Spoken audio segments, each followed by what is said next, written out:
Former Eskom CEO Molefe was back at the State Capture Commission today.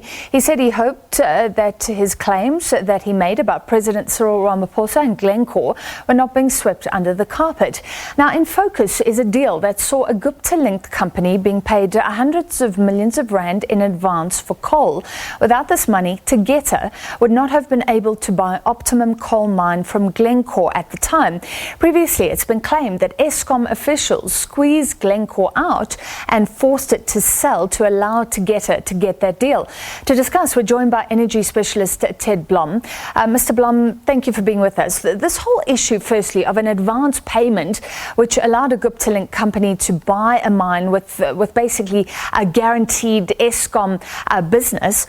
Both Molefe and the former head of generation, Cyril, have made out that those sort of advance payments are not unusual. Your view?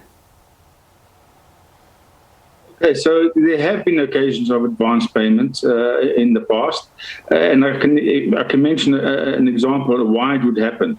Back in the 70s and 80s, when Eskom was on a large expansion trail, its cost of capital was much cheaper because Eskom was very highly rated.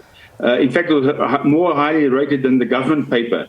So it made sense for Eskom to then issue bonds to pre-finance the acquisition or investment in a coal power station.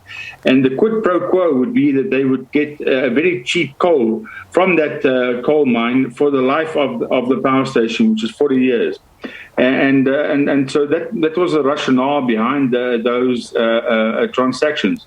They were made with mining houses who came to Eskom with the asset. He said, here's the asset, the deposit. It's good for Eskom. It's right quality specs for your burners and so on. So help us to, we can either finance it and then we'll charge you in the coal price for that money. Or else, if you come to the party because you got access to cheap capital, we would appreciate up to 50% injection from Eskom. Yeah. And that's how a lot of the coal mines were developed on the back of that. But they came with the asset. They didn't come with nothing, as in the Tegeta case. Okay, so you're saying that the Tegeta case specifically is unusual? I would say so, because Tegeta was selling the fruit of an asset that they didn't own.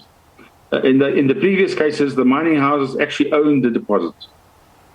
All right, and this was the money that allowed Tegeta to buy the Optimum coal mine and then supply the coal. There have been these claims that it was all a plot basically to get Glencore out. Glencore owned Optimum and get Tegeta in, the Gupta-linked Tegeta to own Optimum. But listening to the testimony recently, do you still believe, if you ever did, that Glencore was pushed out by Eskom execs? Let me put it this way. There's been a lot of conundrums with the Optimum Mine, and there still are today, and those will be surfaced in the next couple of weeks. But the fact of the matter is that Glencore, and I had a meeting with the former CEO, Mr. Efron, in his offices, after I made allegations at a Cape Town press club about certain BE people being preferred suppliers of coal to Eskom at a premium price. I was then called in to Mr. Efron's offices at Glencore, and he then, while we agreed to not have a bun fight over what I said in Cape Town, he then, while we were waiting for the third gentleman to join the meeting, he then exposed to me his grand plan of how, if he could get the price of Optimum coal up to where he wanted it, now if I remember correctly, about 680 Rand a ton, he would become a dominant supplier of Eskom coal for the next 10 years, and that would virtually print them a lot of money. So it seems to me that Mr. Efron maybe discussed that plan one time too many, and that the Guptas got a hearing of that plan, and then they went ahead to try and execute virtually a carbon copy of what Glencore's strategy was. So I was surprised at the time that Glencore was pushed out, and I think they were pushed out from various angles because Glencore had Mr. Ramaphosa as their partner. So it's a bit like a game of chess, you know, is mine bigger than yours or is yours bigger than mine? And it seems to me that at that stage, the forces within Eskom was stronger than the forces within the political influence that could be brought to the party under Glencore. Well, surely, hence Mr. they brought Blom, up. surely here's the crux of the matter, right? So Brian Molefe, the former CEO, says that Glencore was charging prices that were illegal and preposterous. He didn't want to carry on with that deal. So then presumably Tegeta came in with much lower prices. Can we check that? What was the price differences between those two owners of Optimum Coal Mine? Okay, so I need to correct you because I think the statement's not 100% correct. Glencore wanted 680 Rand a ton for the Optimum coal as compared to 150 what it was prior to pleading hardship. And as far as I understand, the Guptas were selling their coal at 680 Rand a ton, which is identical, or a very similar number, maybe 650, but a very similar number to the Glencore number, which in both instances would have been an increase from what the contract price was of 150. So Eskom resultantly did not save money by moving from Glencore to Tegeta. Absolutely not. And if you put the bigger Tegeta plan in place, which included Brakfontein and other places, and supply to Arnott, Eskom would have actually been worse off.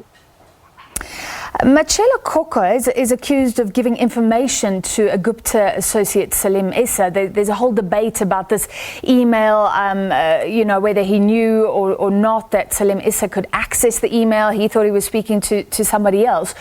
But certainly on the face of it, information like that being given out would have helped Tegeta, would have helped the Guptas if they had their eye on Eskom contracts. Absolutely. And the comment I've made about that is all companies, from a governance point of view, should banish private emails because there was a whole mix-up in the Zonda Commission about which email belonged to which party, etc., etc. And every party, including Mr. Koko, Ms. Daniels, the chairman, Mr. Ngabani, etc., all had private emails. And it's disgusting from a governance point of view that company matters are conveyed via private emails. So, yes, I'd say that the Eskom's policies were probably defective and should be tightened up completely because it's unheard of that company secret information or commercial information is passed to other competitors or potential partners or bidders in such a manner as to give them an advantage. It's preposterous. Mr. Blom, so you suggested earlier you were privy to some plotting. I'd just like you to assess this claim being made by Brian Molefe that buying from a few big white companies that feel entitled and that control supply just to squeeze you is not sustainable. And of course, he's lumped the president, the current president, along with Glencore. Your assessment of his claims there? Okay, so in the old days, when I first entered the coal mining industry from Eskom to go and fix up contracts at Glencore, not Glencore, Glencore, which is now BHP, the view at Eskom and the view in the industry was that Eskom had an unbelievable reputation, good reputation, so much so that its bonds traded cheaper than the government. And that damage to your image and your reputation could not be sustained, and that's why I took the offer to go and fix up the irregularities at one of the major coal suppliers. And in those days, there were the four ugly sisters. It was Anglo American, Glencore, Rand Mines, and Eskom, who were the main suppliers and had the capacity to supply Eskom and to invest alongside Eskom in the development of the mines. What Mr. Molefe doesn't seem to understand or has been informed of is that I was called back to Eskom in 2006 because under the new regime of BE and et cetera, Eskom had lost its coal roadmap. And that was something that was supposed to be kept current. It was supposed to be reviewed every year for a 5-year horizon so that you don't end up wiping your eyes out and finding that you have no coal. That coal plan said Eskom needed 20 new collieries. Brian Damas went public and said, man, he'll do better. He's going to open 40 new coal mines.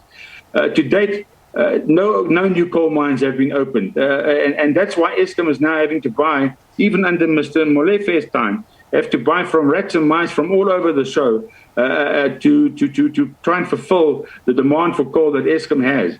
And it's going to get worse. The new CEO thinks he sorted it out. It's going to get worse because they haven't looked at that coal roadmap. And that coal roadmap was verified by the industry. And now it wasn't my coal roadmap. I was hired to be a participant. So I helped other people and the consultant to do that roadmap. All right, and I'm very glad to be participate. All right, thank you for your views tonight. That was Energy Specialist Ted Blom.